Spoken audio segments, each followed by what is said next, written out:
हुआ और दोनों ने एक साथ मिलकर अपने भारतीय संस्कृति को फिर से पुनर्जागरण किया। योग के लिए उन्होंने जन जन तक पहुंचाने का जो संकल्प लिया, तो ये कोई ईश्वरीय कार्य होगा, कोई पूर्व जन्म के उनके कर्म होंगे कि उनकी दोनों का एक साथ मिलना, एक साथ अपना सन्यासी जीवन प्रारंभ करना। तो हम सब ज्यादा समय न लेते हुए इस यात्रा को देखेंगे। कोषाग्र जुड़ गया है क्या? ओम, हर्षिता जी,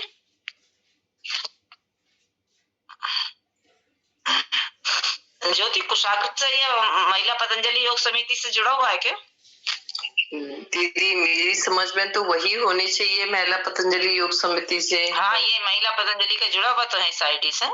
हाँ, ये तो स्टार्टिंग में ही। हाँ, जो भी है मेरठ से जुड़ी हुई है। ओम कुशाग्र। हाँ दीदी, स्टार्ट हो गई, मूवी स्टार्ट हो गई। अच्छा, ठीक। पिन कीजिए, स्टार्ट हो गई। हाँ, सभी लोग पिन करके और इसको बड़े रूप में देखेंगे। अपने स्क्रीन को पूरा फुल स्क्रीन कर लेंगे, जहाँ 3 डॉट लगे हुए हैं वहां से फुल स्क्रीन करके इसको देखेंगे। वैसे उन्होंने प्रेजेंटिंग कर दी है, सबके में ही आ रही होगी, लेकिन जी, आ गई, स्टार्ट हो गई है। सभी लोग अनुलोम विलोम करते रहेंगे, सूक्ष्म व्यायाम करते रहेंगे, देखते हुए बैठ के और योगाभ्यास करते रहेंगे। कोई भी अपने कार्य में नहीं लगेगा कि अपने काम करें और आप इस यात्रा को देखें। सभी से अनुरोध है, करबद्ध ये प्रार्थना है कि आप कम से कम इस मूवी को बैठ के देखें और सूक्ष्म व्यायाम करते रहें, अपने हाथ पैरों के प्राणायाम करते रहें। जब हम अपनी 90 से 99% बीमारियों को भारतीय योग, आयुर्वेद एवं प्राकृतिक चिकित्सा से ठीक कर सकते हैं, तो अंग्रेजी दवाओं से बीमारियों को कंट्रोल करने के नाम पर प्रतिवर्ष 8 से 10 लाख करोड़ रुपए की लूट आखिर क्यों? भारत का जमा किया गया लगभग 250 से 300 लाख करोड़ रुपए जब हम देश में वापस लेकर के आएंगे, तो भारत एक ही दिन में गरीबी, भूख, अभाव व अशिक्षा से मुक्त हो जाएगा। ये कौन शख्स उतरा है भारत धरातल पर, जो इतनी निडरता से इतनी बड़ी ताकतों को ललकार रहा है? मैं एक व्यक्ति नहीं, मैं संपूर्ण राष्ट्र की व्यक्ति। मैं संकीर्ण नहीं, विराट।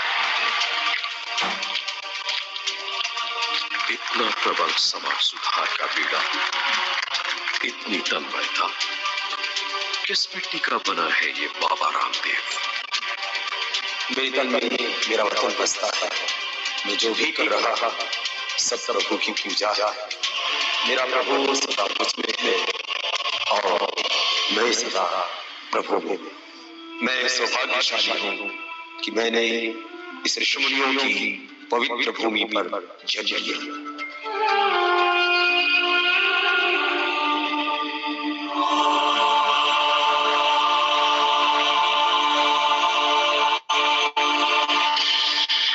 भारत के एक छोटे से हरियाणा के गांव अलीपुर, जिला महेंद्रगढ़ में कुछ साल पहले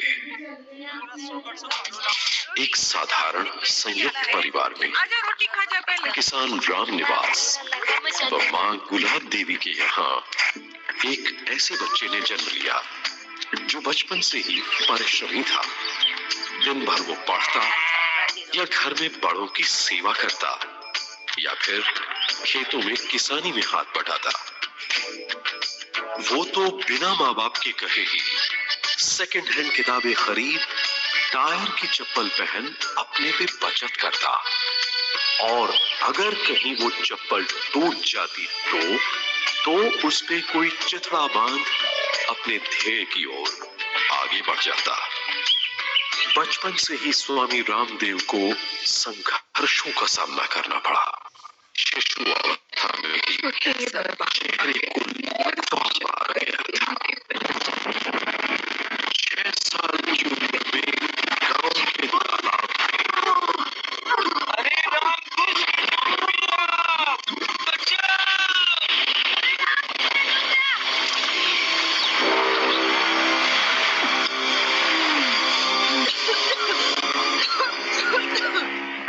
उसी अवस्था में अरे थोड़ा एक ऊंचा बार फेंकना। अपनी बहन के साथ खेल खेल में ही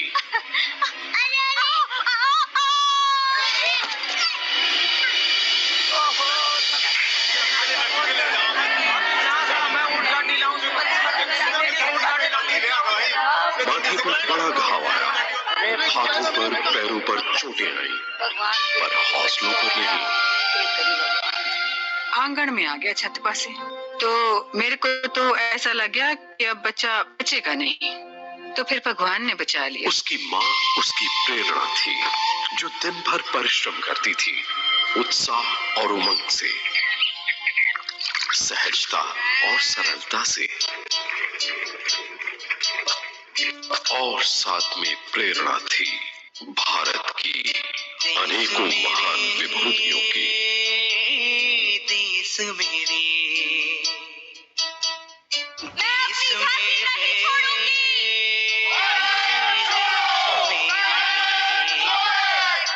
सलाम शहीदों तुम पे होता गुरूर हर है। दुखी के आंसू पहुंचना हर भारतीय का कर्तव्य है। खौलता खून बढ़ता नसों में जुनून है।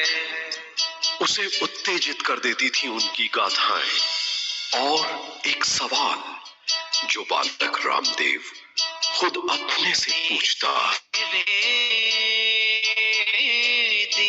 भगवान ने उन महान शख्सियतों को भी तो मेरी ही तरह दो ही हाथ, दो ही आंखें व एक मस्तिष्क दिया था, तो फिर मैं भी तो उनकी तरह महान कार्य कर सकूंगा। मैं भी तो उनकी तरह महान कार्य कर सकूंगा। आज आप सभी के सामने आज एक दर्द, एक करुणा गौ माता की आपके बीच में पेश की जाएगी। गौ माता लूटो के बोले ये जिंदगी से हमारी, गौ माता पे आरा चले काट पीट के, गौ माता की ये चर्बी छाती जा से। देख हिंद देश तेरा धर्म खत्म, हिंद देश तेरा धर्म खत्म। गौ माता किसे मालूम था वो महान कार्य का क्षेत्र तैयार हो रहा था, वहीं उसी गांव में पीड़ा के रंग से मेरा क्या हो गया? मैंने भी अपने साथ ले जाते। इस कर्जे ने तो मैंने जीते जी मार दिया। तो उनके पास पैसा नहीं था तो तुमने क्यों ना मदद की उनकी? बेटा, किसान के पास पैसे कहाँ आए? हमें उसे अनाज भिजवा पाए थे, वो बेचारा उससे कर्जा कैसे चुकाता? तो सरकार से क्यों ना मदद मांगी उनने? क्या? हाँ, हमारे स्कूल में बताया है, सरकार ने कई योजनाएं बनाई हैं निम्न वर्गों की मदद के लिए। बढ़ाई तो है राम किसान, पर वो गरीबों तक पहुंचेगी कैसे? क्यों? गरीब सरकार से बहुत दूर रहता है। अरे भाई, बीच में पैसा खाने खिलाने वाले तो हैं। किसी और का पैसा लेने? पर ये तो अधर्म है, पाप है, राष्ट्रीय अपराध। ये भी सिर्फ पाप के हो या राष्ट्रीय अपराध, ये भी यही मोल से मारे हैं राम किसान। अरे क्यों बालक की मासूमियत छीन रहे सो भाई? अरे मासूमियत ना छीन रहा, हकीकत से सामना कराने लग रहा सू, ताकि यो पटरी पर आ जाए। देश मेरे, सलाम शहीदों तुम पे होता गुरूर है। खौलता खून बढ़ता नसों में जुनून है। चाहे कितने भी अब कांटे बिछे हो, चाहे कितने भी अब शोले बिछे हो, हार नहीं मानेंगे, हार। ये तो वक्त ही बता पाएगा कि ये अध्यापक रामदेव को पटरी पर ला पाए या रामदेव समाज को पटरी पर लाए। हुआ यूं, हमारी धर्मशाला में कुछ दिनों के लिए एक ब्रह्मचारी रहने को आए। उनका हमारे यहाँ के बालकों के साथ मेलजोल होने लगा। वह बालका ने बतान लागे गुरुकुल की बातें, वह पढ़कर सुनान लागे महर्षि स्वामी दयानंद सरस्वती जी की किताबें।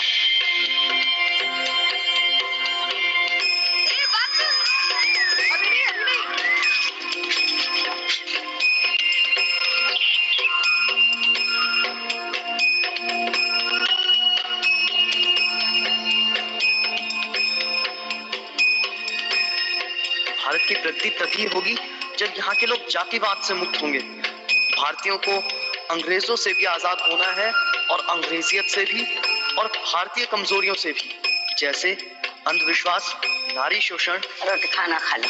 हाँ, आ रहा हूँ। जिस प्रकार समाज में फैली कुरीतियों को देखकर स्वामी दयानंद सरस्वती जी का मन पीड़ित हो उठता, वैसे ही बालक रामदेव का भी। जैसे जैसे स्वामी दयानंद स्वतंत्रता संग्राम व स्वदेशी राज का नाद बजाते, वैसे ही बालक रामदेव भी देश के लिए कुछ करने को मचलने लगते।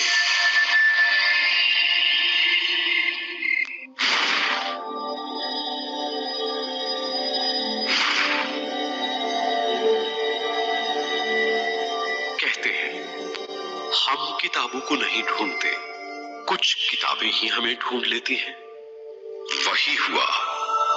इन पुस्तकों ने जगा दी एक नई वैज्ञानिक सोच बालक रामदेव में। अब तो इस बालक को जिला स्कूल छोड़ गुरुकुल में ही पढ़ना था, क्योंकि बालक रामदेव ने पढ़ लिया था मैकॉली का कथन कि उस समय के ईमानदार भारतीयों को उन पर अंग्रेजी शिक्षा थोप कर ही गुलाम बनाया जा सकता है। अंग्रेजी संस्कृति के सामने उनके अंदर हीन भाव पैदा कर नहीं बनना था उसे मैकॉले की इस षड्यंत्रकारी शिक्षा व्यवस्था का एक हिस्सा।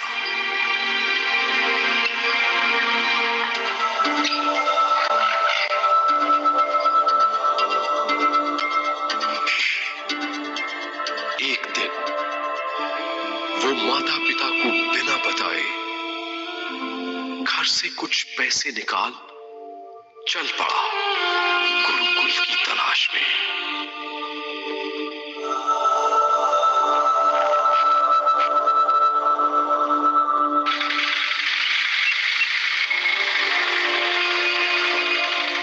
लक्ष्य साफ था, मगर रास्ता नहीं। निकल तो पड़ा था गुरुकुल की तलाश में, पर न रहने का ठिकाना था, न खाने का, और पैसे भी थोड़े ही थे। हरियाणा से ढूंढते ढूंढते जा पहुंचा रुड़की। वहां गुरुकुल तो मिला नहीं, पर कच्चा चिवड़ा खाकर पेट दर्द जरूर मिला। रुड़की से बस जैसे तैसे बालक रामदेव मेरठ को निकल पड़ा। मेरठ पहुंचकर एक गुरुकुल का पता भी चल गया, पर हम तो छोटे बच्चों को लेते हैं महोदय। आपकी तो दाढ़ी मूंछ भी आ गई है।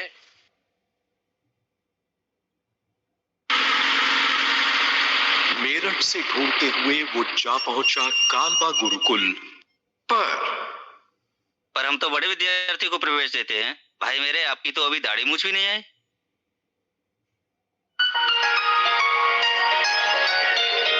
आखिरकार हरियाणा के खानपुर गुरुकुल ने इस बालक को प्रवेश दे ही दिया।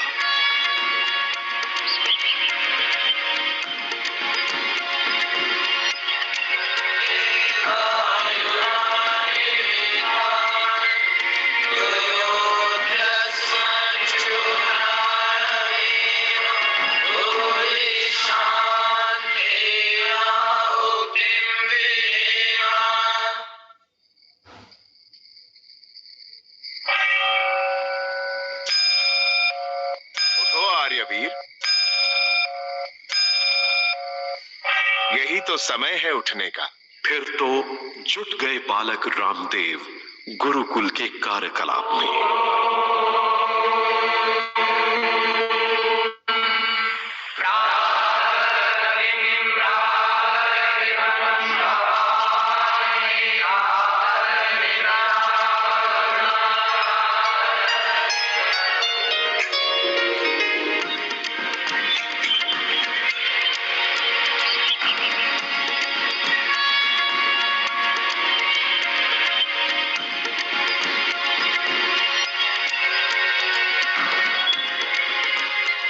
और इसी गुरुकुल शिक्षा प्रणाली में बालक रामदेव का परिचय हो गया एक अलग जीवन पद्धति, योग से।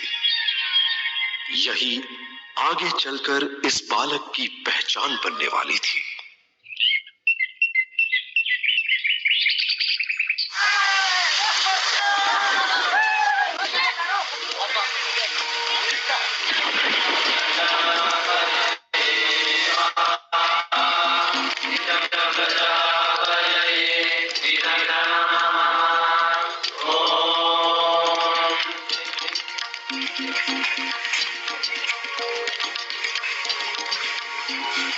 बालक रामदेव ने देखा कि गुरुकुल में न सिर्फ पढ़ाई पे जोर दिया जाता, बल्कि शारीरिक उन्नति को भी बराबर का महत्व दिया जाता और सेवाओं में भी शिक्षा दी जाती, ताकि बड़ी बड़ी नौकरियों की तैयारी में विद्यार्थी छोटी छोटी सेवाओं को न भूल जाए, बड़ा साहब बनने की दौड़ में उदारता में बौने न रह जाए।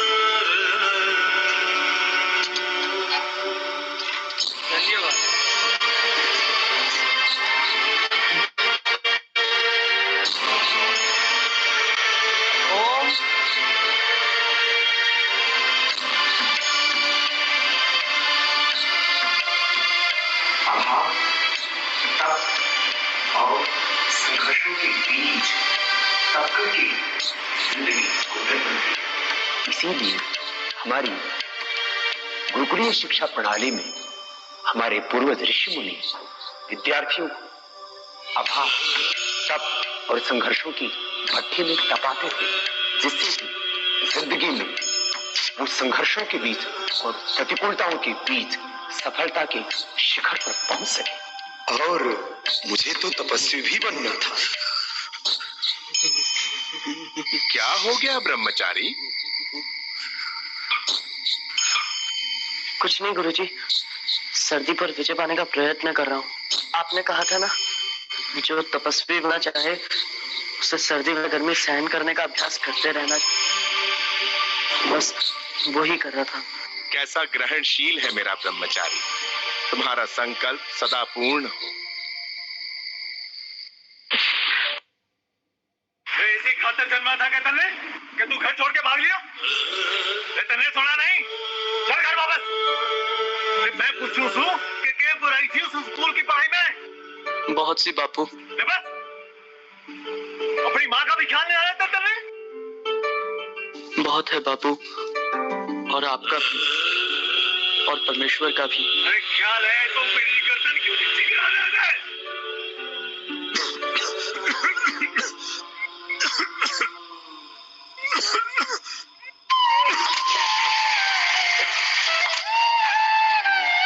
वो तो यहाँ ब्याही हमारे गांव की बेटी ने तन्ने पहचान लिया, तभी तो पता लग गया उन्हें तेरा। माँ बोली राम निवास किया, राय ना था तो हम भिजवा देते। लड़के से भीख क्यों मंगवाना लग गया? बापू ये भीख नहीं है, ये भिक्षा है। भीख तो तब होती अगर हम काम चोरी करते। ये सच में गर्दन नीची करने के लिए ही है। अगर अहंकार है मन में तो क्या किस काम का? तो और ये भी समझना है कि गरीब से गरीब तक के अन्न जल से पोषण हुआ है हमारा, तो उनके प्रति कुछ कर्तव्य है हमारा। मैं तो सीधा साधा चाले है कि हाथ गोटा तोड़ दिया मैं, पर वचन देने लग रहा। बापू कुछ भी तोड़ दो, जान भी ले लो, तो भी मैं ये भारतीय शिक्षा प्रणाली नहीं छोड़ूंगा।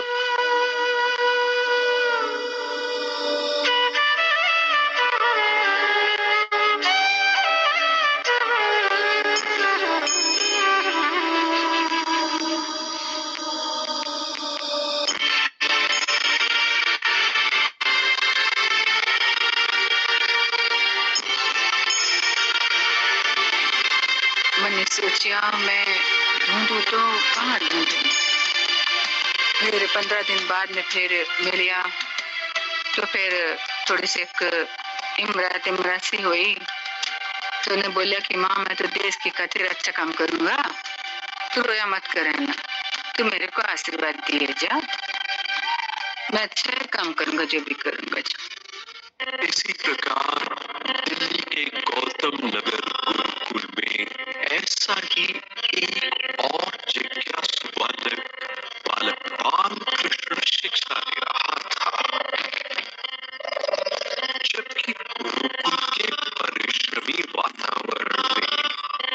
बच्चों को उनके माँ बाप भेजते हैं, पर नन्हे बाल कृष्ण भी बालक रामदेव की तरह स्वेच्छा से दूसरा स्कूल छोड़ यहाँ पहुंचे थे। ये होनहार भी घर वालों से बिना बताए निकल गए थे गुरुकुल के लिए। उन्होंने तो गुरुकुल में जाने के पैसों की भी कहीं और से व्यवस्था करा ली थी। जैसे बालक रामदेव का सबसे प्रिय शब्द क्यों था, वैसे ही इन सुपूत का भी। वो तो कभी अध्यापकों के सामने प्रश्नों की झड़ी ही लगा देते। माननीय गुरुजी, आज के सांस्कृतिक कार्यक्रम में श्रृंगार रस क्यों था, जबकि महर्षि दयानंद सरस्वती जी ने तो कहा है कि विद्यार्थियों को उत्तेजित करने वाले दृश्यों से दूर रखना चाहिए। दूसरा, आज परीक्षा में एक विद्यार्थी को नकल करते देख मेरा मन बहुत उदास हो गया। कोई नकल करता है या गलत काम करता है, उसका फल ईश्वर से देगा। हमें चिंता करने की आवश्यकता नहीं। इन उत्तेजनाओं का परिणाम ये होता कि वो एक गुरुकुल छोड़ दूसरा गुरुकुल ढूंढने निकल पड़ते।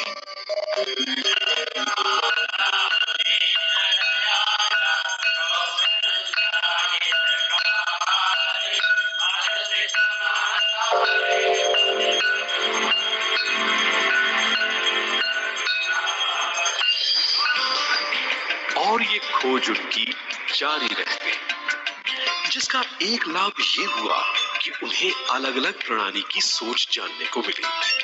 दूसरा लाभ इस खोज का ये हुआ कि जब वो हरियाणा के खानपुर गुरुकुल में जा पहुंचे तो वहां उनका परिचय बालक रामदेव से हो गया और जल्द ही ये दोस्ती में बदल गया।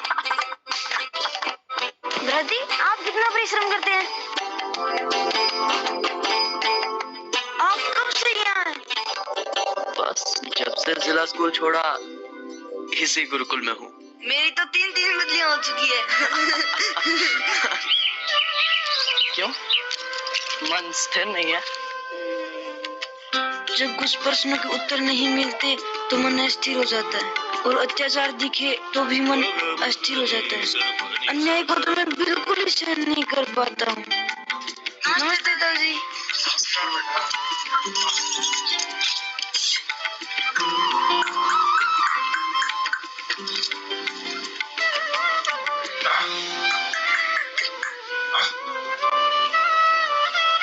बालकृष्ण, गुरुकुल पहुंचते ही एक पुस्तक दूंगा पढ़ने को।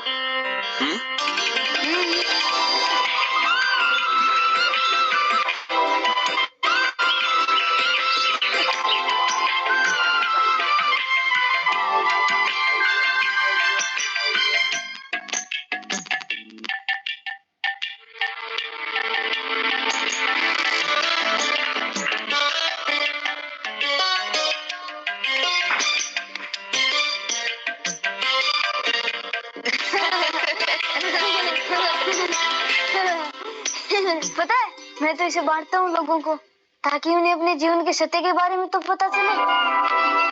लोग वैसे अंधविश्वास में जीते रहते हैं।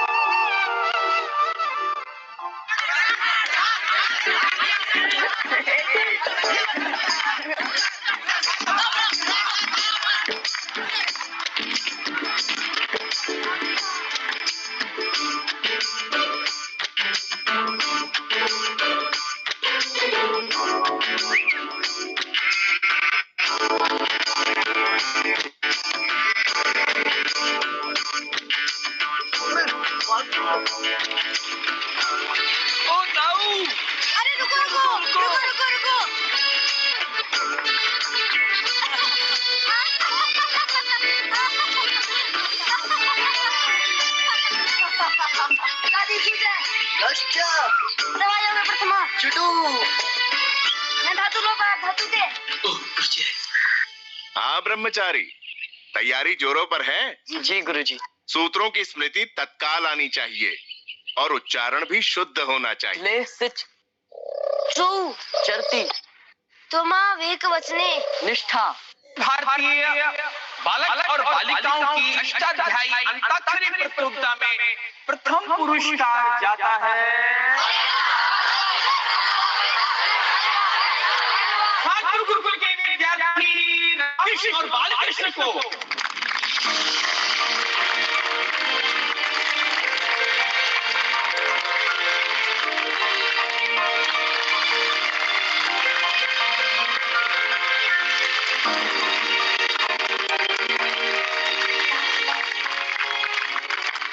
इन दोनों की दोस्ती और गहरी होती चली गई, इतनी कि जब जिज्ञासु बालकृष्ण फिर किसी और खोज में निकल भी जाते तो भी पत्र व्यवहार से अपने सहपाठी रामदेव से संपर्क न छोड़ते।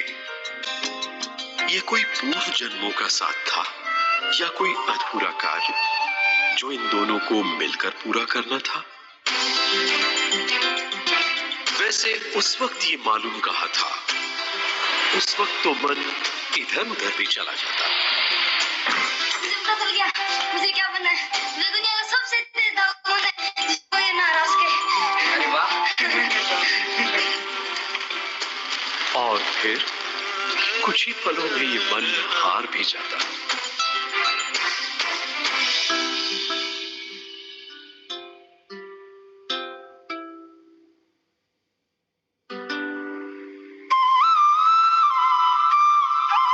ये तो मालूम था कि कुछ बड़ा काम करना है। बहुत सा ऐसा कुछ बाहर समाज में घट रहा था जिसे इन दोनों को बदलना था। इस तैयारी में प्रभु ने एक और कड़ी विद्यार्थी बालकृष्ण की शिक्षा में ला दी। बालकृष्ण एक ऐसे गुरुकुल में आ गए थे जहां एक अनुभवी वैद्य भी रहते थे। विद्यार्थी बालकृष्ण तो जैसे उमड़ पड़े ज्ञान के इस अनमोल खजाने के लिए। जड़ी बूटियां क्या सचमुच तुम्हें रोग दूर कर सकती है? इस पे आजमाऊं।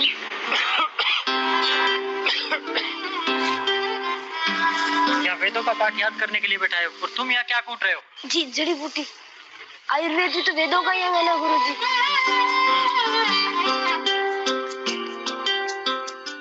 कुदरती जिज्ञासा थी विद्यार्थी बालकृष्ण में आयुर्वेदिक जड़ी बूटियों को लेकर, पर सिर्फ ज्ञान से अच्छा चिकित्सक नहीं बन जाता कोई।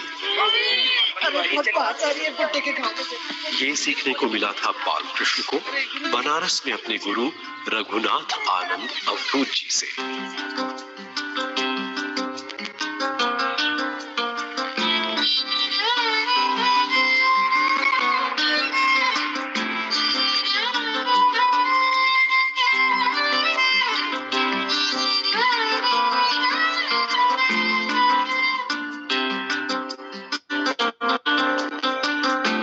गुरुजी।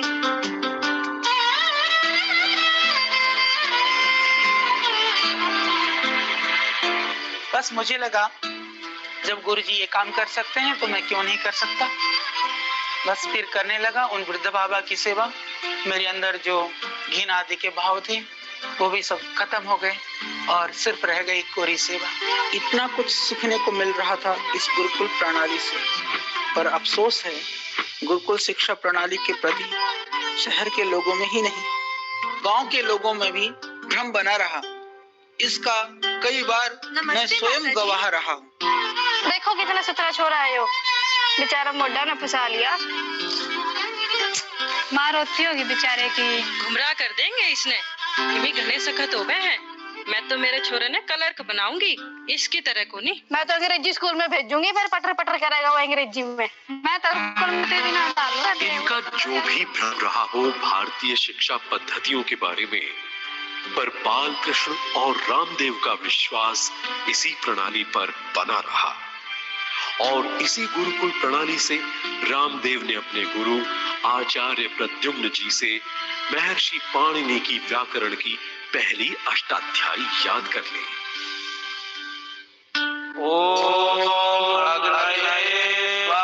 फिर गुरुकुल कालबा में गुरु आचार्य बलदेव जी से व्याकरण सहित वेद वेदांग की शिक्षा दीक्षा ग्रहण की और बन गए रामकृष्ण से आचार्य रामदेव।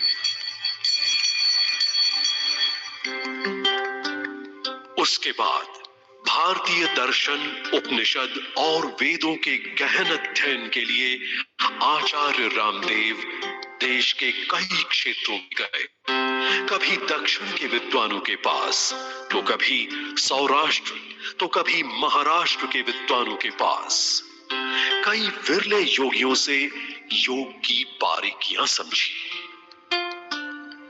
युवा अवस्था में प्रवेश किए बाल कृष्ण भी इस बीच गुरुकुल की पढ़ाई करके बाहर आ गए और अपने प्रिय विषय जड़ी बूटियों से निरोगिता के अध्ययन में जुट गए। कोई भी रास्ता, कोई मंजिल उनके लिए दूर न थी।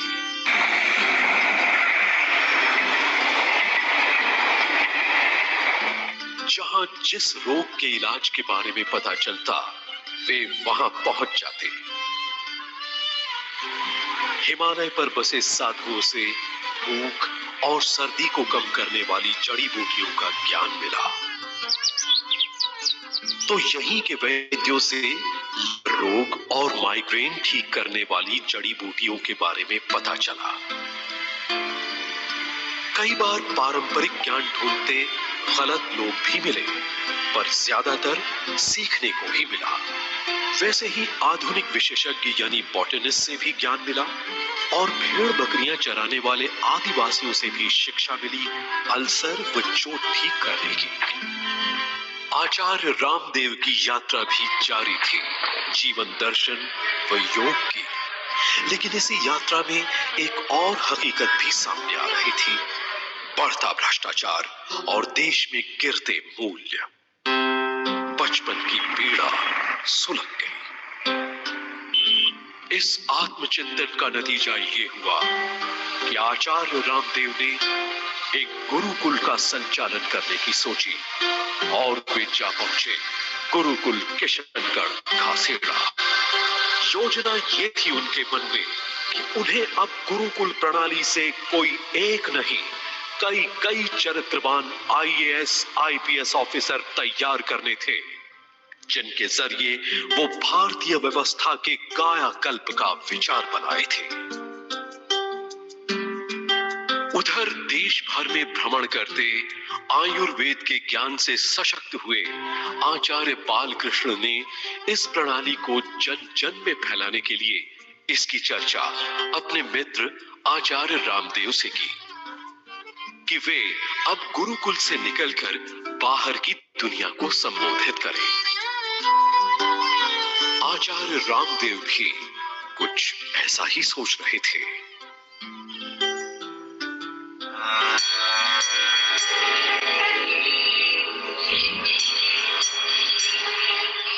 और दोनों जा पहुंचे हरिद्वार।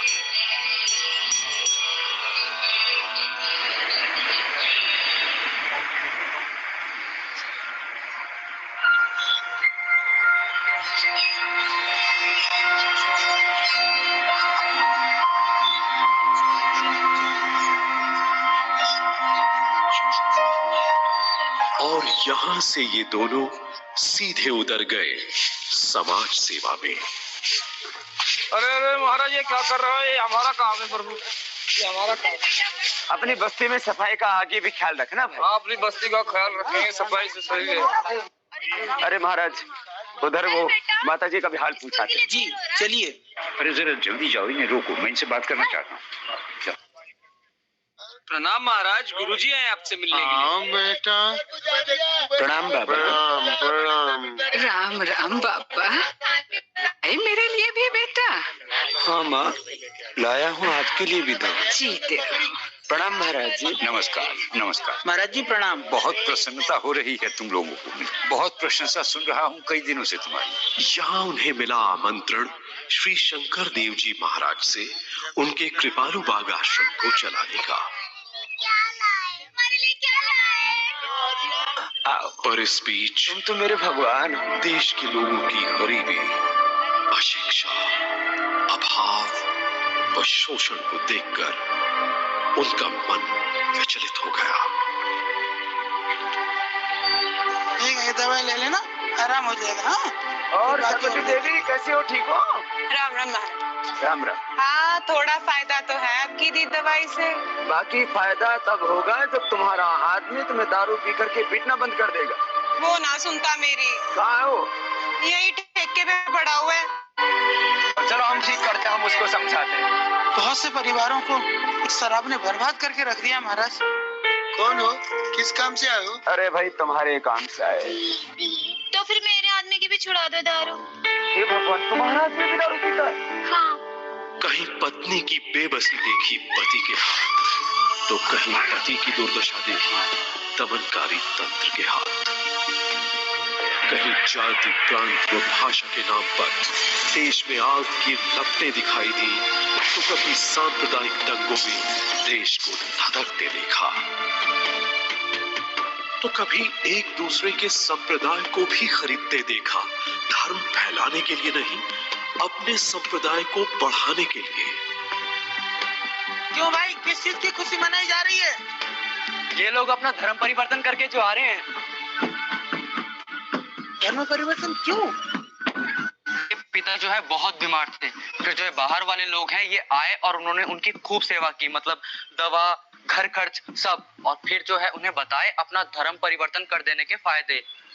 सो इन्होंने कर दिया। दूसरी तरफ भ्रष्टाचार, अपराध व बलात्कार की घटनाएं सुन मन दुखित हो उठा। ऐसा लगा इस पीड़ा से पैदा हुए आक्रोश से तो खुद अपनी ऊर्जा का पतन होगा।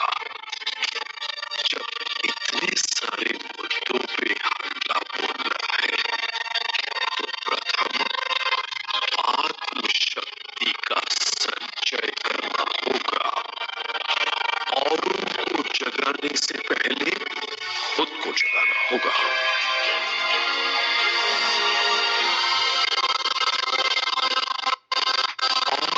पहुंच गए दोनों गंगोत्री में, भारत की तपोभूमि, गंगा की जन्मभूमि गंगोत्री। यहाँ आज भी कई कई पुण्य आत्माएं घोर ध्यान जप तप में बैठी हैं, आत्मोन्नति की आस लगाए। ये दोनों भी जा पहुंचे वहीं की गुफाओं व कंदराओं के बीच, उस तपोवस्था पे पहुंचने जिसका संकल्प बचपन में किया था।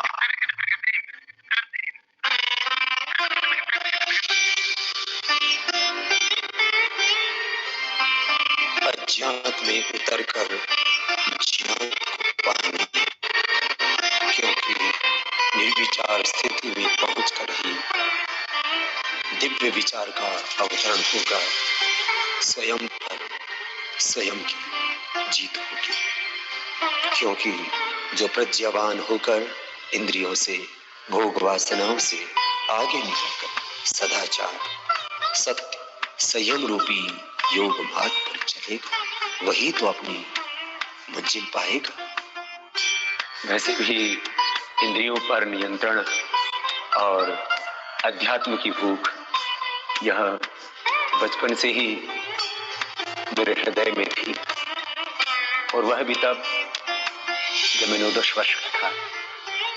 और समाज सुधार की भावना के बीज भी बचपन से ही मेरे हृदय में अंकुरित हो रहे थे। पिताजी, अगर आप मेरी हुक्का पीने की आदत नहीं छोड़े तो आज से मैं खाना नहीं खाऊंगा।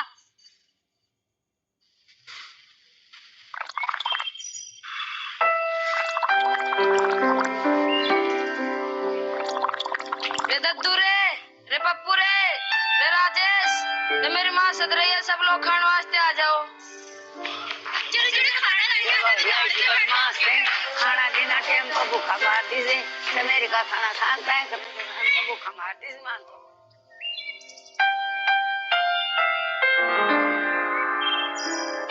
ले खा ले। मैं नहीं खाऊंगा। अरे खा ले। मैं नहीं खाऊंगा। खा ले। मैं नहीं खाऊंगा।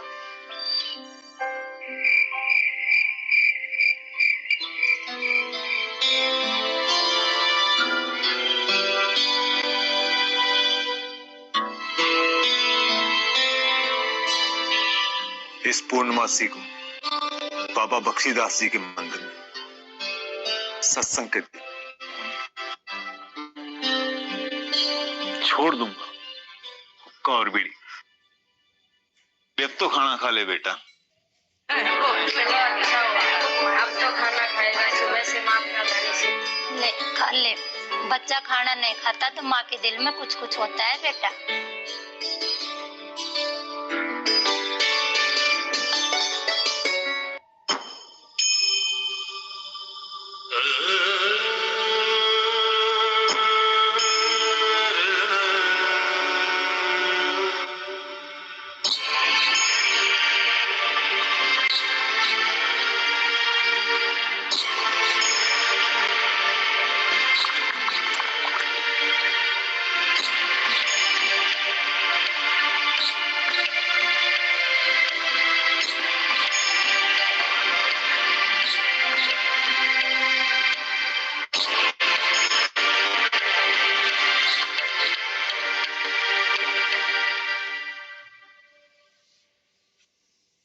सुमित्रा, कुछ खबर मिली बेटे की? क्यों? तुम्हारा आदमी पता नहीं लगा रहा? क्या बताऊं? वो तो कहते हैं सही राह निकल पड़ा है बालकृष्ण, बढ़ने दो उसे, रोको मत। हाँ, तुम्हारे आदमी ने भी तो कितनी मुश्किल से शादी के लिए हाँ की थी। अब क्या कहें, कोई कोई लोग अपना अच्छा भला घर छोड़कर जाने क्या ढूंढने निकल पड़ते हैं, जंगलों में, पहाड़ों में, पता नहीं क्यों। जब तक ध्यान द्वारा व्यक्ति की स्वयं से पहचान नहीं होगी, उसकी आत्मशक्ति जागृत नहीं होगी। पर ये मन वश में आए तो ना। अर्जुन ने भी तो कहा था कृष्ण को कि वायु को काबू किया जा सकता है, पर मन नहीं। ध्यान में बैठने पर भी ये मन या तो खोया रहता है अतीत की यादों में या भविष्य की चिंताओं में। समझना ये है, अतीत व्यतीत हो चुका है तथा भविष्य अभी आया ही नहीं। अतः योग का अर्थ है वर्तमान में जीना।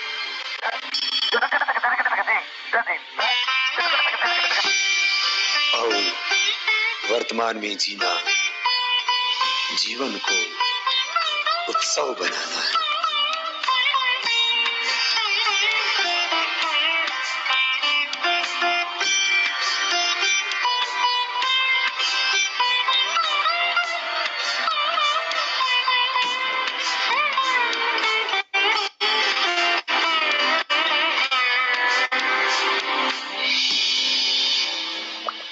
क्यों स्वामी जी, कुछ फर्क पड़ा?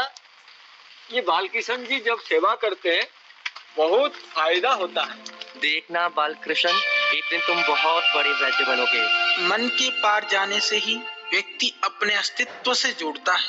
योगश्चित्त वृत्ति निरोधा। गुरुजी, हमरा भाग में का लिखा है, कुछ बताएं। अरे हाथ तो ठीक है, अपने कर्म अच्छे कर लो, भाग्य तो अपने आप ठीक हो जाएगा। बाबा जी, आप खांसते रहोगे क्या तकलीफ है? हाँ, लगता है आपको दमा की बीमारी। आओ मेरे पास आओ, आपको योग कराता। अतः योग का अर्थ है अपने केंद्र से जुड़ना और अपने ही स्वरूप का दर्शन सम्य करना। यही तो है साधना का पथ, मुक्ति का मार्ग।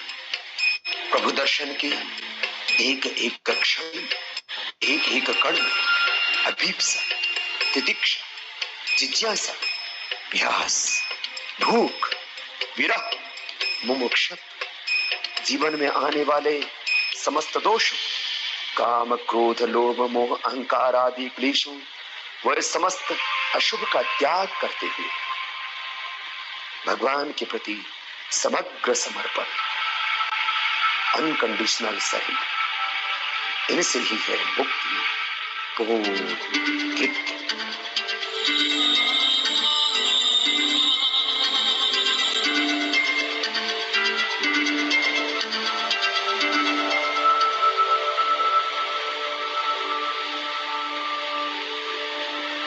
और कहो अनुज, कैसे हो? ठीक हो ना? कुछ कहने को मन ही नहीं होता, बस प्रभु की यादों के लिखने को जी जाता। चाहते तो आचार्य रामदेव भी यही थे, पर क्या यही भूमिका थी उनकी इस जीवन में?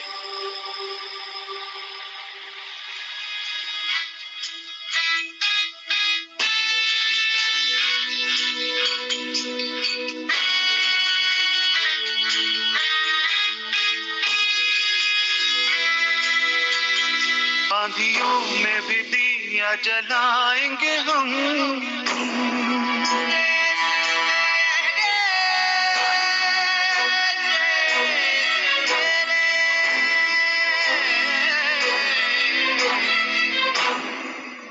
आंधियों में भी दिया जलाएंगे हम, दुखी जन का दर्द मिटाएंगे हम। आओ हाथ बढ़ाए बाजुओं को मिटाए, हौसले को ना दे। देश मेरे, देश मेरे, देश मेरे,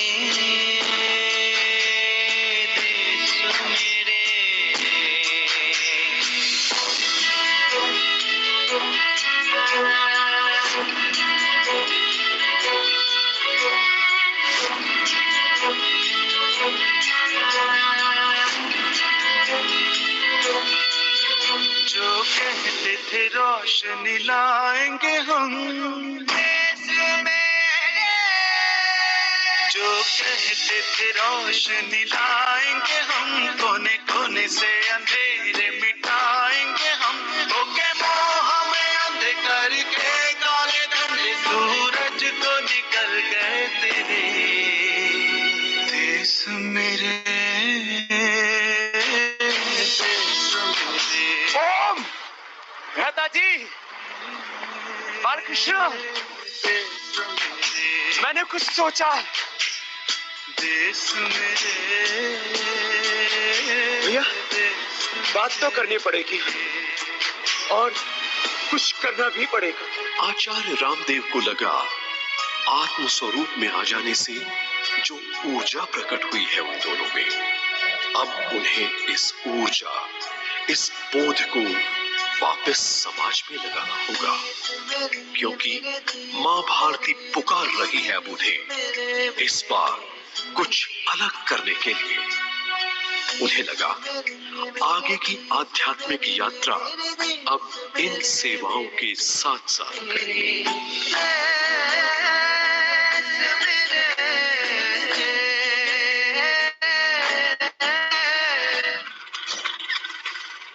प्रणाम बाबा जी। ओम प्रणाम भाई। बाबा जी, हम आपको कई दिनों से ढूंढ रहे थे बाबा जी। बाबा जी, हम पर आपका बड़ा उपकार हो गया। क्या हुआ? वो जो हम आपके साथ वो सांस लेने वाला व्यायाम करते थे ना, उससे हमें बड़ा फायदा हो गया। क्यों, जग गई कुंडली? नहीं, कुंडली नहीं जगी, लेकिन वो जो हमें मिर्गी के दौरे पड़ते थे ना हर दूसरे तीसरे दिन, वो नहीं पड़े अभी पिछले 3 महीने से। ये मेरी पत्नी है, इसको भी कमर में दर्द रहता था, गिर गई थी ना एक बार, मैंने भी इसको भी सिखा दिया वो सांस लेने वाला व्यायाम। अब इसको भी बहुत फायदा है। प्रणाम स्वामी जी, मेरा आर्टरीज में ब्लॉकेज हो गया था, अभी चेक करवाया तो पता चला कि वो 80% ठीक हो गया है। मैंने तो बस आपका वो सांस वाला व्यायाम। योग आत्मोन्नति के साथ साथ रोग निवारण का भी साधन है, ये तो पता था, पर इतने बड़े रोग भी योग ठीक कर सकता है, इसके प्रमाण जब गंगोत्री में सामने दिखाई देने लगे तो दिखाई देने लगा आगे का मार्ग और प्रभु का संदेश, जो अब उन्हें लोगों तक पहुंचाना था।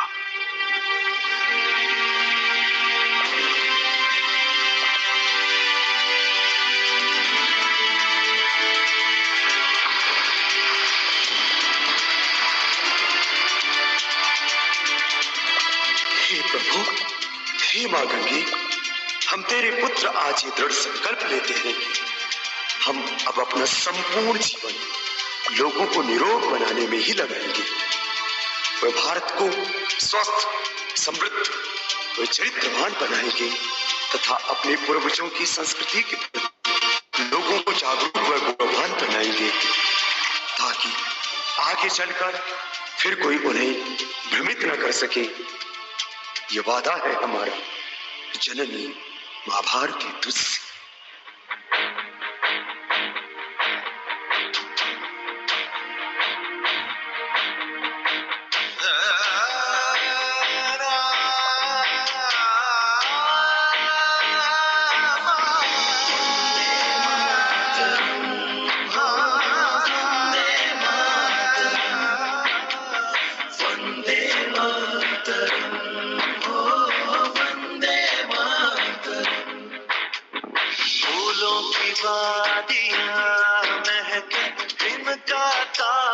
चमके जहां,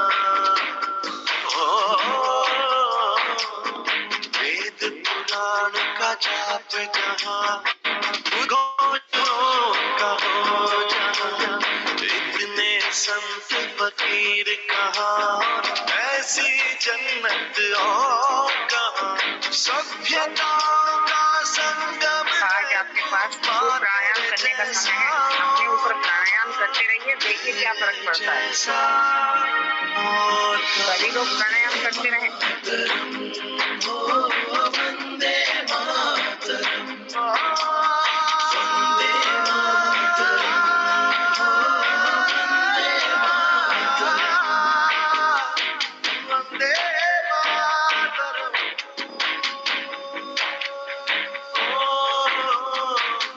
जन जन तक जाएंगे, अलग जगाएंगे तेरे लिए, राग मल्हार गाएंगे हम, बहार लाएंगे तेरे लिए, जात पात मिटाएंगे हम तेरे लिए।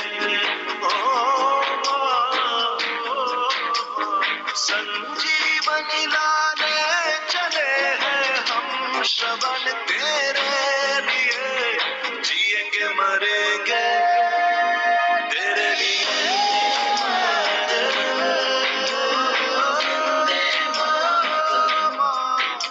अर्क्षण कहाँ हो? मिली क्या? अरे भाई नहीं मिली क्या? अरे महाराज रुकिए तो।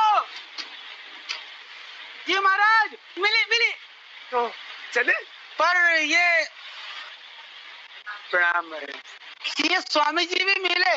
स्वामी जी ने बताया गंगनानी के बुग्याल में बहुत सारी दिव्य वनौषधियां होती है, बहुत ही लाभकारी जड़ी बूटियां। यदि आप कहें तो महाराज जी।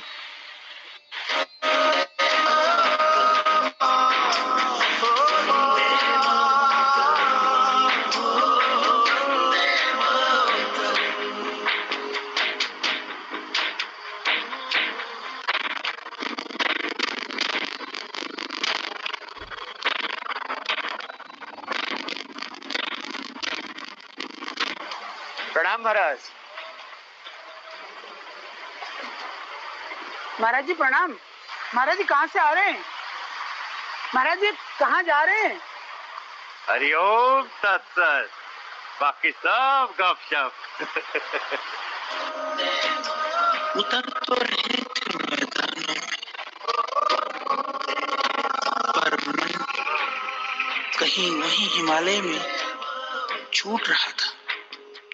ऐसे सच्चे साधुओं के पास गंगा के उस वेग में, तपोवन की विशालता में, उस पवित्रता में जो पल पल उस परम सत्ता के होने का बोध कराती है।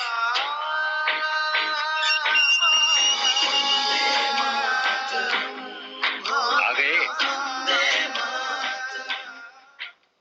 राह देख रहा था कब से, पता है, पता था कि हो न हो एक दिन तुम दोनों अवश्य आओगे और यहीं से अपना कार्य शुरू करोगे, यहीं हरिद्वार से। मेरे गुरु कृपालु देव जी की तपोभूमि से, इस महान शहीदों वीरों की धरती से यहाँ देश पर कुर्बान होने वाले वीर आया करते थे। हाँ, रास बिहारी बोस अपने साथी स्वतंत्रता सेनानियों के साथ यहीं तो गुप्त मीटिंग किया करते थे।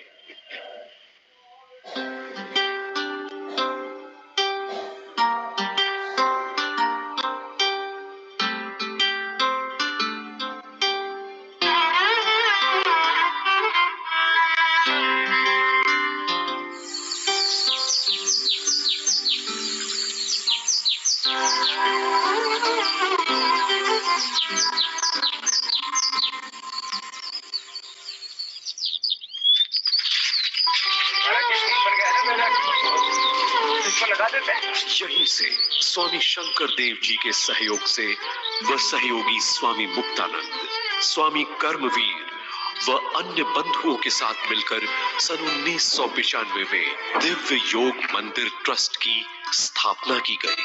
उस कृपालु बाग आश्रम से जहां भी स्वतंत्रता संग्राम क्रांति का नाद बजता था, नाद आज भी स्वतंत्रता का ही था, मगर स्वतंत्रता मात्र अंग्रेजी राज से नहीं, हमें स्वतंत्रता चाहिए अपनी भीतर की उस पराधीनता से। आजादी चाहिए हमको मैकाले की शिक्षा पद्धति से, जिसने सदियों तक हमको गुलाम बना करके रखा। आजादी चाहिए हमको अशिक्षा से, भूख से, अभाव से, दरिद्रता से, रोगों से। देखो, जो मैं आपको ज्ञान दे रहा, यह मेरा इजाद किया हुआ नहीं, बल्कि हमारे पूर्वज ऋषि मुनियों से जो हमने योग और आयुर्वेद का ज्ञान प्राप्त किया, मैं मात्र उसकी याद दिला रहा। कृपालु बाग आश्रम बन गया था रण क्षेत्र इतने सब मुद्दों का। अब करेंगे हम भुजंगासन के बाद प्राणायाम। देखने में ये प्राणायाम बहुत हल्का लगता है, लेकिन इसमें सब समस्याओं का समाधान है।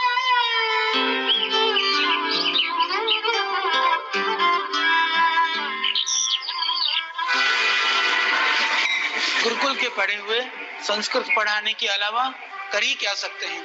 कितनी बार सुन रखा था ऐसे तिरस्कारपूर्ण शब्दों को। मैंने सोचा मैं ऐसी जगह जाऊंगा जहां मुझे कोई नहीं जानता होगा और वहां भी कुछ करके दिखाऊंगा। और फिर मैं पहुंच गया पोरबंदर। दोनों पैरों को सामने रखिए, हाथों को सांस भरते ऊपर उठाओ और धीरे धीरे छोड़ते हुए सामने झुकेंगे। बहुत बढ़िया आचार्य जी, बहुत સરસ।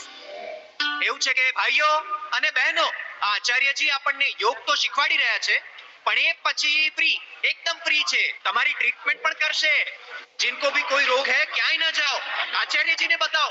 હું ગેરંટી સાથે કહું છું, बहुत आराम मिलेगा। ए મોટા ભાઈ, આમને बताओ ને, તમારો આર્થરાઇટિસ। હવે મારે નથી બતાવવું યાર, નીમ હકીમ ખતરે જા। तो समझ नहीं। अस्सलाम वालेकुम। हाँ अब्दुल, हमें लगता है कि आप सचेत कोई पीर छो। क्या हो गया? अरे साहब, वो बताता ना, वो एक्यूप्रेशर। जी जी जी जी, उससे तो मेरी एडी का दर्द बिल्कुल सर हो गई। साहब, रेकड़ी पे खड़े होने को नहीं बनता था। हाँ, धंधा चौपट हो रहा था। और साहब, आपने जो दवा बताई थी वो बाजार में मिल ही नहीं रही। એ વાત સાચી છે હો। અત્યાર સુધી બજારમાં મારી દવા મળે જ નહીં। અમારે શું કરવું તમે કયો? वही तो मारी वाली। तो फिर मेरा भी करी दियो ने एक्यूप्रेशर और दवा भी लिखी दियो। अरे तो ठीक है, जब आयुर्वेदिक दवाइयाँ बाजार में नहीं मिल पा रही तो तुम लोग खुद ही दवाइयाँ बनाना क्यों नहीं शुरू कर देते? कैसे? कहाँ से? यही कृपालु बाग आश्रम से। और कहाँ से? क्यों, तैयार हो? हाँ, हमेशा। मुझे पता है, इसीलिए तो तुम्हारा इंतजार था। और मुझे ये भी पता है कि पूरे देश को तुम्हारा इंतजार है।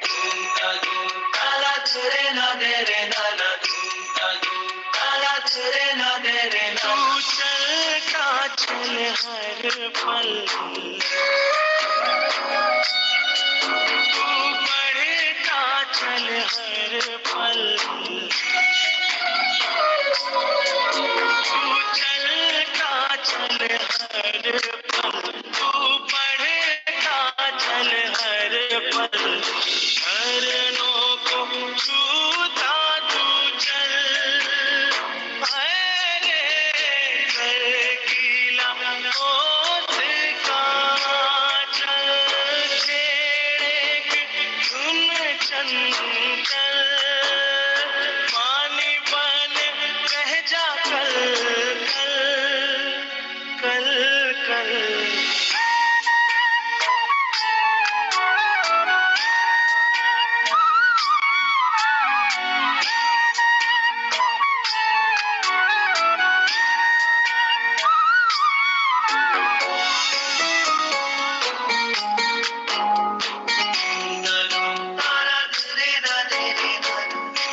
सपने सजा ले, पल को मिल जाए बल, पैदा कर ऐसी हलचल हलचल।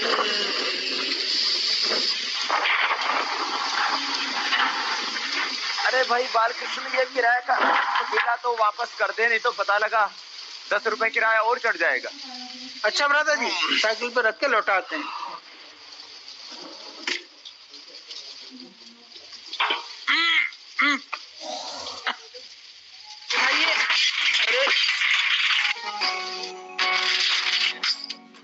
सब्र टूटे तो क्या है, हौसले छूटे तो क्या है, हंसी को अपनी मिटा ले, आरज़ू को अपनी जगा ले, तू पतंगे जैसा मचल, आग की आगोश में जल, आए रे तू चलता चल हर पल,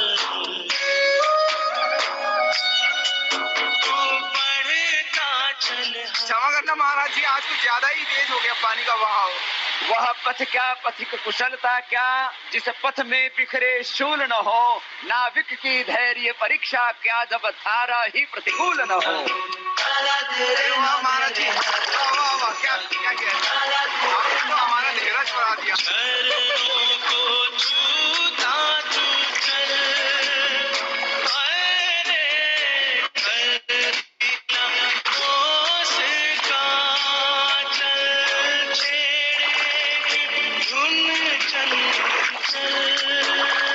पानी बन बह जा कल कल कल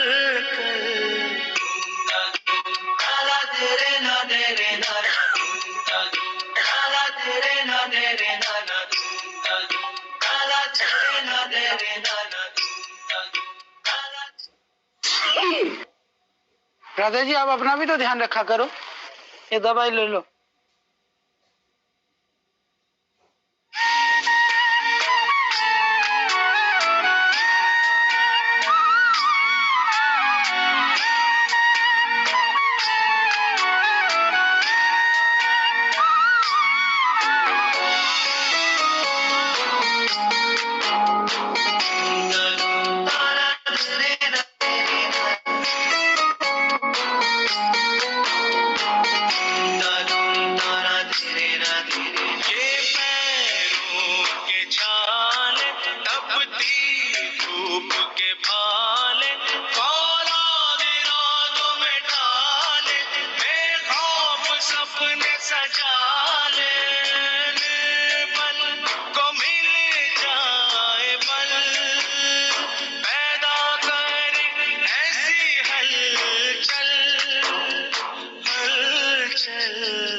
अवसर प्राप्त करने, परंतु इनके संकल्प की दृढ़ता के विषय में पूछिए शंकर।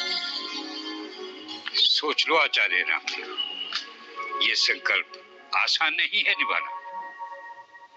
ब्रह्मचर्य आश्रम तो पूर्ण गरिमा के साथ निभाया तुमने रामदेव, अब तुम गृहस्थ आश्रम में जा सकते हो, अगर जाना चाहो तो। जाना चाहो तो ना। सोच लो, फिर प्रेम ना कर सकोगे। प्रेम ही तो कर सकूंगा, असीम प्रेम। इनका मतलब है परिवार, स्त्री प्रेम से। इनका भी स्थान है जीवन में। उनको वो प्रेम मिले जिनको है उसकी तलाश। मुझे तो मेरे भगवान में ही माता, पिता और सारा संसार नजर आता।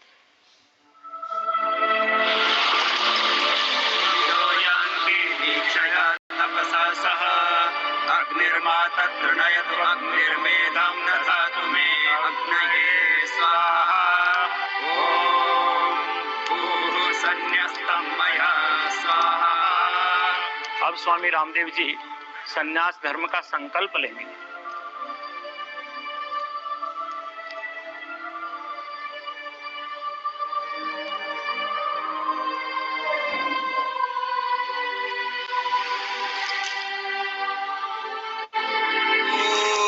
पुत्रैष्णा वित्तैष्णा लोकैष्णा मया परित्यक्ता मत्तः सर्वभूतेभ्यो अभयमस्तु स्वाहा।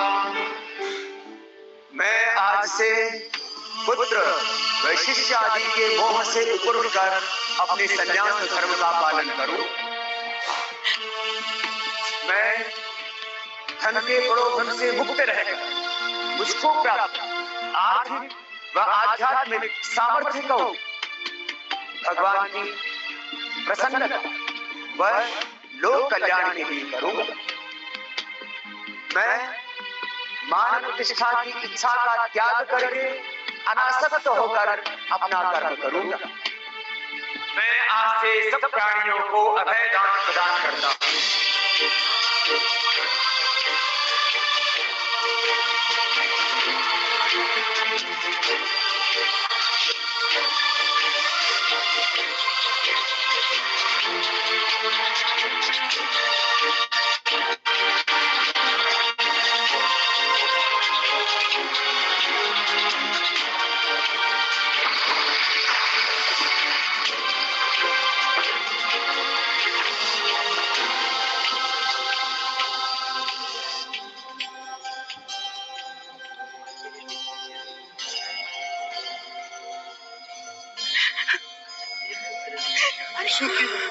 गुलाब रो बहन जी रो मत।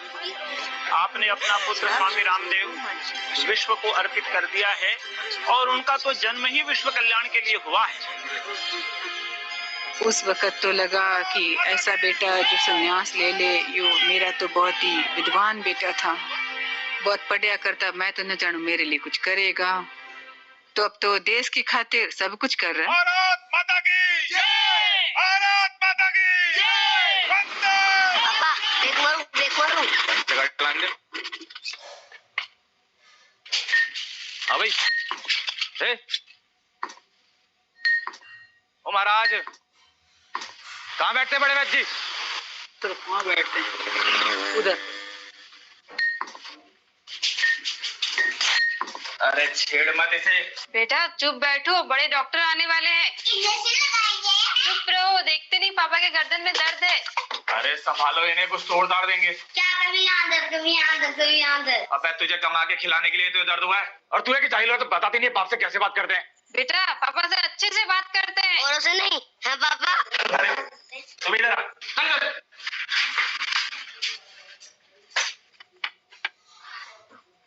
बोलिए, पेशेंट आप ही हैं? जी आप, मेरा मतलब है आप बाहर कूट रहे थे ना मजदूरों की तरह, लुंगी बांधे, तो मैं समझा वो आप कोई मजदूर। जी जी बैठिए। हाँ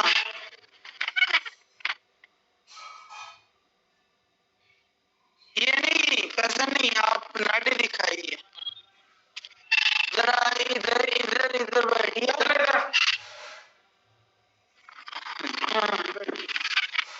बहुत गैस बढ़ रही है, बहुत ज्यादा बैठ रहे। जी जी बिल्कुल, बहुत गैस बनी हुई है और शौच से की आती नहीं है, किस्तों में जाना पड़ता है, इसलिए दफ्तर में भी लेट हो जाता हूँ।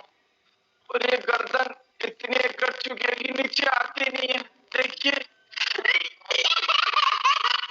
स्वामी जी को पता था निरोग उन्हें लोगों को शरीर से भी करना है और मन से भी। तनाव ठीक होगा तो रोग ठीक होंगे। और योग एक स्वस्थ जीवन दर्शन है। योग एक उपचार की वैज्ञानिक पद्धति है जो हमें विकारों और तनाव से मुक्त कराती है। पर जिस देश ने योग आयुर्वेद की शिक्षा पूरी दुनिया को दी, उसी देश में योग आयुर्वेद का कोई भविष्य ही नजर नहीं आ रहा था। उस समय एक योगी ने मैदान में उतर करके योग को चिकित्सा विज्ञान के रूप में फैला दिया। भारत के घर घर में रोगों पर विजय पाने की उदाहरणों के साथ। 2007 की बात है, मेरे बच्चे को एक आंख से दिखाई नहीं दे रहा था और डॉक्टर के पास जाने के बाद डॉक्टर ने बोला ऑपरेशन करने के बाद भी उसका जो चांसेस है वो 15% है। और बाद में जब हमने स्वामी जी के इंटरव्यू देख के अनुलोम विलोम करना शुरू कर दिया, डॉक्टर ने बोला चमत्कार है। मुझे माइग्रेन नाम की बीमारी थी, तो मेरा बहुत सर दुखता था। उसमें मुझे अनुलोम विलोम और कपालभाति प्राणायाम करने से बहुत कुछ लाभ हुआ और आज ऐसा महसूस शिविरों में बढ़ने लगे।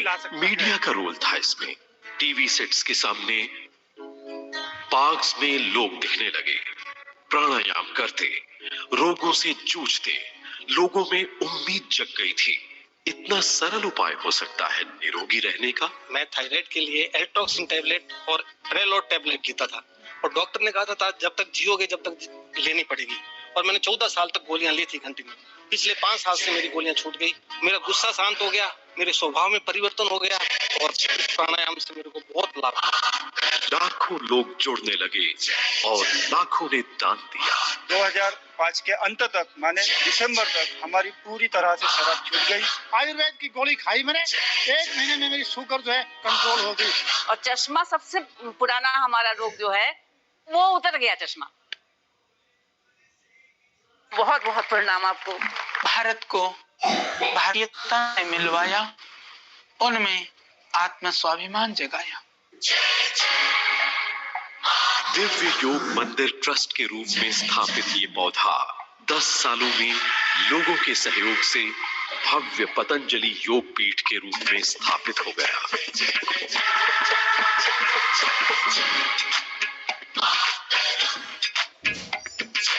और फिर जुट गए योग आयुर्वेद को जन जन में फैलाने के लिए।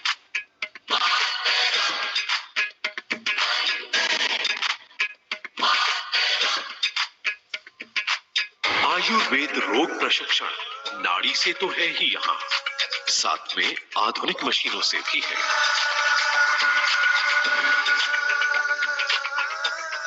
जबकि दिन शुरू होता है इस अस्पताल में हवन व विश्व कल्याण की प्रार्थना के साथ, जैसे इनके बचपन में हुआ करता था।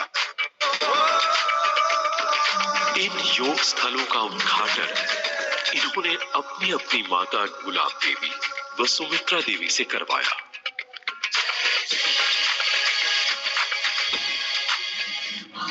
जब मिलने लगा लोगों को लाभ और बढ़ने लगी लोगों की भीड़, तो इतनी बड़ी जगह भी छोटी पड़ने लगी। इसलिए निर्मित किया द्वितीय चरण का भव्य भवन। बालकृष्ण, योग और आयुर्वेद के माध्यम से हम देश और दुनिया को तो स्वस्थ बना देंगे, परंतु हरिद्वार आने वाले गरीब, बेबस और असहाय लोगों के लिए क्या? तो उनके लिए बना दी एक विशाल धर्मशाला, जहां 1000 लोग निशुल्क रह सके और 5000 लोग निशुल्क प्रसाद पा सके। कहीं साधनों की कमी थी समाज में और कहीं भावनाओं की, तो बना दिया पतंजलि योगपीठ ने वानप्रस्थ आश्रम, जहां वृद्ध नागरिक आत्मसम्मान और सुकून के साथ जीवन व्यतीत कर सके। उच्च गुणवत्ता युक्त आयुर्वेदिक औषधियों को बृहद स्तर पर निर्माण कर उचित मूल्य पर उपलब्ध कराना, ये एक बहुत बड़ी चुनौती थी। तो देशवासियों के सहयोग से एक विशाल आधुनिक फार्मेसी तैयार करवा दी गई, जहां औषधि निर्माण के साथ विश्व के अत्याधुनिक मानकों के अनुसार अनुसंधान भी किया जाता है। क्वालिटी कंट्रोल पर हम विशेष ध्यान रखते हैं। जो प्रोडक्ट प्रमाण पे नहीं उतरता वो रिजेक्ट हो जाता है। इतना ही नहीं, आचार्य जी स्वयं भी इंस्पेक्शन करते हैं। और रोगियों के कष्ट निवारण करने लगी ये जड़ी बूटियों से बनी औषधियां। जैसे ही ये विस्तार आर्थिक उन्नति लाने लगा, वैसे ही बीच में यकायक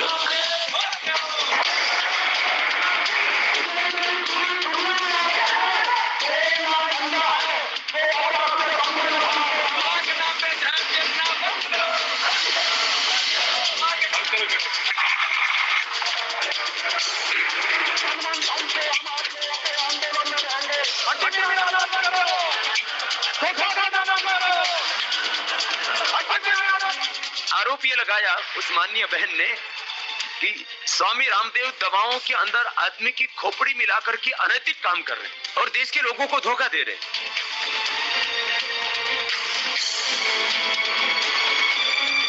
इस घटना से मन तो दुखा, पर फिर देशवासियों के प्यार और स्वीकृति ने उसका मुंहतोड़ जवाब दिया।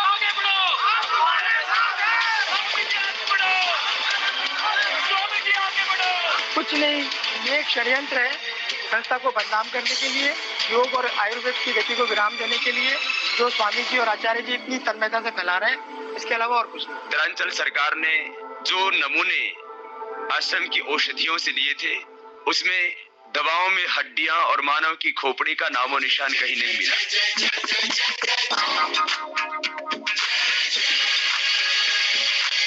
विरोधियों ने जितना विरोध किया, उतना ही लोगों का प्यार और संस्था की शक्ति बढ़ती गई। आयुर्वेद व योग विश्वविद्यालय का काम शुरू कर दिया पतंजलि योग पीठ ने। एक बड़ा सा योग ग्राम भी बना दिया लोगों की तनाव कम करने के लिए। योग्य चिकित्सक के बिना सही चिकित्सा संभव कहाँ, इसलिए आयुर्वेद कॉलेज बना दिया पतंजलि योग पीठ। आयुर्वेद का प्रचार न होने में योग्य चिकित्सकों की कमी और एक लंबे अंतराल तक इसके ऊपर अनुसंधान न होना है, तो तैयार होने लगे यहाँ से योग्य आयुर्वेद डॉक्टर्स। पतंजलि योग पीठ ने प्रयत्न किया जीवनदायिनी जड़ी बूटियों के संरक्षण और संवर्धन का। इतना सब कुछ कर रहे थे, पर डेटा की आवश्यकता थी। दुनिया को दुनिया की भाषा में समझाने की जरूरत है। तो फिर एक काम में देरी क्यों? स्वामी जी भी जानते थे देरी और उनके प्रिय बालकृष्ण का दूर दूर का संबंध नहीं है, तो रिकॉर्ड होने लगे कंप्यूटर्स पर स्वास्थ्य से जुड़े योग के परिणाम। देखो, राष्ट्र की सेवा मात्र एक प्रकार से ही नहीं, अपितु जहां जहां देश में दुख, दर्द, पीड़ा, वह भाव, वहां वहां तक हमको जाना होगा। बिहार बाढ़ के पीड़ितों की मदद हो या सुनामी के पीड़ितों की, या देश पर कुर्बान होने वाले वीरों को सम्मान देने की बात हो, सभी कार्यों में सहायता हेतु पतंजलि योग पीठ तत्पर था। गंगा बचाओ आंदोलन पर भी सब धर्मों के लोगों को साथ लेकर गंगा को राष्ट्रीय धरोहर का दर्जा दिलवाया। इसी बीच एक बड़ा कदम था जब आचार्य बालकृष्ण ने वैज्ञानिकों के साथ मिलकर संजीवनी की खोज कर डाली। एक और पीड़ा का भी समाधान करना था स्वामी जी को, किसान की आर्थिक व्यवस्था में सुधार। इसको संबोधित करने का एक छोटा सा तरीका सोचा उन्होंने। एक बड़ा सा फूड व हर्बल पार्क बनाकर जहां किसानों को उनकी मेहनत का उचित दाम मिले। और गुरुकुल प्रणाली का क्या?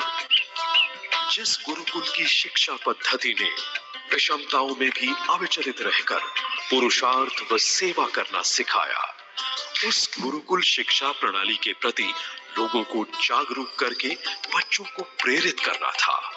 इसलिए गुरुकुल किशनगढ़ घासेड़ा का संचालन पतंजलि योग पीठ ने अपने हाथ में ले लिया। स्वामी जी महाराज की एक इच्छा थी कि हम एक ऐसे गुरुकुल का संचालन करें जहां पर आधुनिक शिक्षा और इस मिट्टी से जुड़ी शिक्षा दोनों का संगम हो। धीरे धीरे पूरे विश्व में बाबा रामदेव के योग प्रचार के कार्यों को स्वीकृति मिलने लगी। कभी न्यू जर्सी में सम्मान मिल रहा था उनके सामाजिक कार्यों को, तो कभी न्यूयॉर्क की नासू काउंटी में और कभी ब्रिटिश संसद के हाउस ऑफ कॉमन्स में।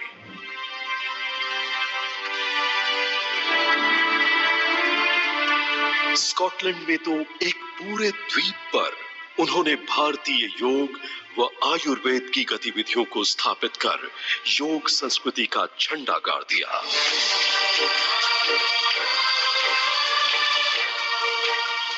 पड़ोस में बसे नेपाल में भी योग व आयुर्वेद की गतिविधियों से लोगों का उद्धार किया। जी बेटा पूछिए। स्वामी जी, आपके पास भी हमारी तरह 2 ही हाथ है, 2 ही पैर है और हम सब की तरह एक ही मस्तिष्क, लेकिन फिर भी आप इतना सारा काम कैसे कर पाते हैं? स्वामी जी, एक बात तो हम सब भी आपसे जानना चाहेंगे। पिछले 10 सालों में आप दोनों के रहन सहन में कोई भी परिवर्तन नहीं है, परंतु आपकी गतिविधियों में इतनी प्रगतिशीलता के पीछे क्या रहस्य है? एक जीवन में इतना सब कुछ असंभव सा लगता है।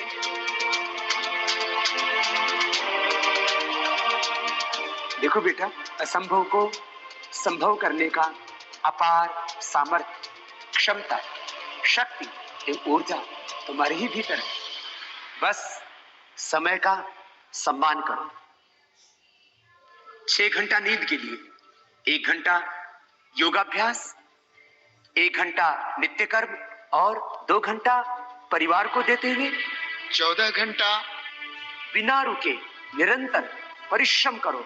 एक दिन आप भी आसमान की ऊंचाइयों तक जरूर पहुंचोगे। बाधाओं में रुको नहीं, संकटों के सामने झुको नहीं और निंदाओं से विचलित ना होकर के जब तक दम में दम है देर नहीं हो, जब तक ध्येय न मिल जाए तब तक आगे बढ़ते। स्वामी जी, आचार्य जी, अब आपकी फ्यूचर प्लानिंग क्या है? देखो बेटा, मेरा जन्म ही आत्मोत्थान और राष्ट्रोत्थान के लिए हुआ। मैं इस देश की मिट्टी में पैदा हुए अन्न जल को खा करके जीवित हूँ। इस देश की माँ बहन बेटियों, इन करोड़ों भारतीयों की आंखों के आंसू मेरे दिल की वेदना पीड़ा और उनकी खुशहाली ही मेरी प्रसन्नता है। मेरे देश का प्रत्येक व्यक्ति सम्मान और स्वाभिमान के साथ जिए। सब देशवासी समृद्ध, संस्कारवान व चरित्रवान। एक भी व्यक्ति की मौत भूख व बीमारी से न। मेरे और मेरी अनुज बालकृष्ण का प्रेम योग और आयुर्वेद से देशवासियों की सेवा करना तो है ही, पर इस सब को प्रचलित करवाने के लिए और एक संस्कारवान भारत और विश्व का निर्माण करने के लिए मेरी सबसे पहली लड़ाई भ्रष्टाचार से है।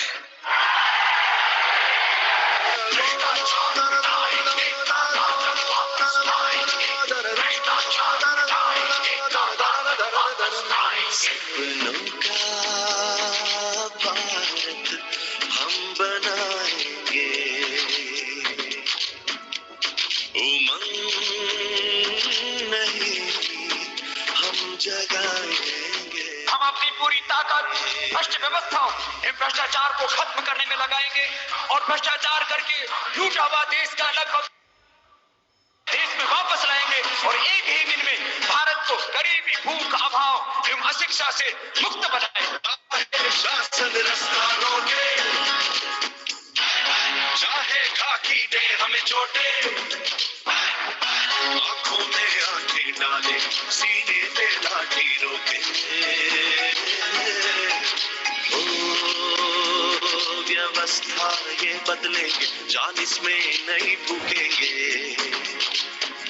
फिर अहिंसा से हम जीत पाएंगे। आत्मशक्ति हम इतनी जगाएंगे, भ्रष्टाचार मिटाएंगे, ताकत वापस लाएंगे, भ्रष्टाचार मिटाएंगे, ताकत वापस लाएंगे।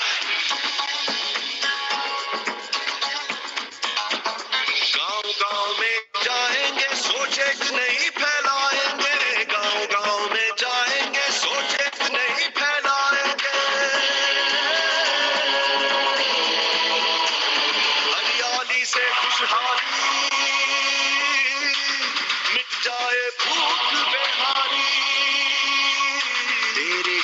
जल तेरी नदियां हरी रहेंगी, तेरी वादियां। योग से निरोगी ये दुनिया सारी होगी, योग से निरोगी ये दुनिया सारी होगी। अपने अधिकार पर जैसे पूरी विजय होगी। हरि भारत माता की। माँ तुझे प्रणाम।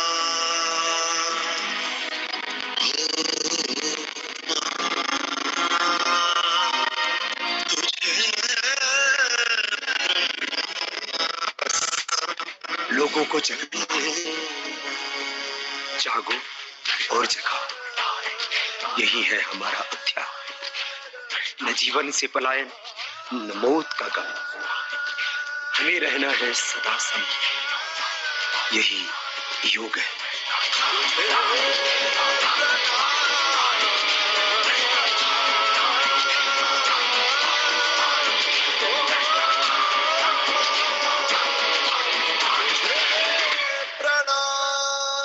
अनासक्त रहकर, कर्म फल की इच्छा से रहित होकर इस ध्येय की ओर अग्रसर होना ही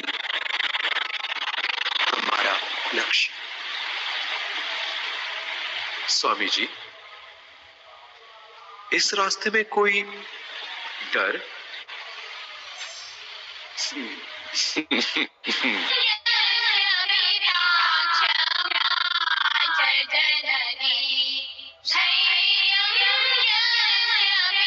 धैर्य जिसका पिता, क्षमा जिसकी माता, शांति जिसकी पत्नी, सत्य जिसका मित्र, दया जिसकी बहन, संयम जिसका भाई, भूमि जिसकी शैया है, दिशाएं जिसके वस्त्र, ज्ञान जिसका भोजन है,